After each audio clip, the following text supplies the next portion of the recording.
मराठी साहित्य संमेलन, मराठी संत वाङ्मय साहित्य संमेलन दिनांक 25 ते 27 फेब्रुवारी 2012 या कालावधीत नाशिक येथे आयोजित करण्यात आलेलं आहे।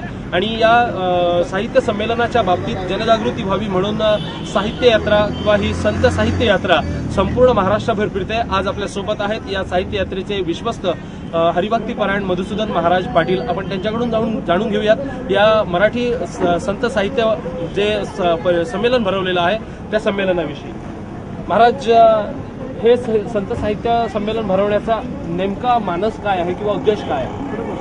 तर मला वाटतं इतिहासामध्ये हे प्रथम आपल्या महाराष्ट्रामध्ये की हजारो वर्षानंतर सर्व संतांच्या वाङ्मयाचं चिंतन, मूल हेतू जो समाजोद्धारक, ज्याला संत तुकोबाराय म्हणतात, जगाच्या कल्याणा संतांच्या विभूती देहकष्ट विधी परोपकारी, या संत महात्म्याने अशा सगळं वाङ्मय लिहून समाजाची जनजागृती करून समाजामध्ये समता प्रस्थापित केली।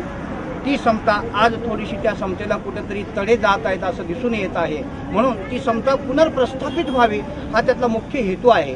आणि ह्या संत वाङ्मयाद्वारे की प्रेम, भक्ती, सहिष्णुता समाजामध्ये नांदावी, जेणेकरून निरंतर अंतरंगामध्ये शांती नांदेल, असं संतांच्या वाङ्मयाचंच केवळ सामर्थ्य आहे।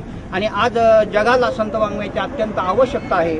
म्हणून आम्ही वारकरी साहित्य परिषद पुणे आयोजित हे पहिलं अखिल भारतीय मराठी संत साहित्य संमेलनाचे आयोजन नाशिकमध्ये आयोजित केलेलं आहे। आता सुरुवातच मुंबईमधून केली आहे की काल आम्ही पंढरपूरहून निघालो, आज आळंदीमध्ये सकाळी आम्ही प्रस्थान केलं आणि आता मुंबईमध्ये वडाळ्याला विठ्ठल रुक्मिणीच्या मंदिरामध्ये वास्तव्य करून पुढचा प्रवास आम्ही नाशिक इगतपुरी मार्गे संपूर्ण महाराष्ट्रात 1 महिन्याचा हा संपूर्ण रथयात्रेचा प्रवास होणार आहे। कसा प्रतिसाद मिळेल अशी अपेक्षा आहे?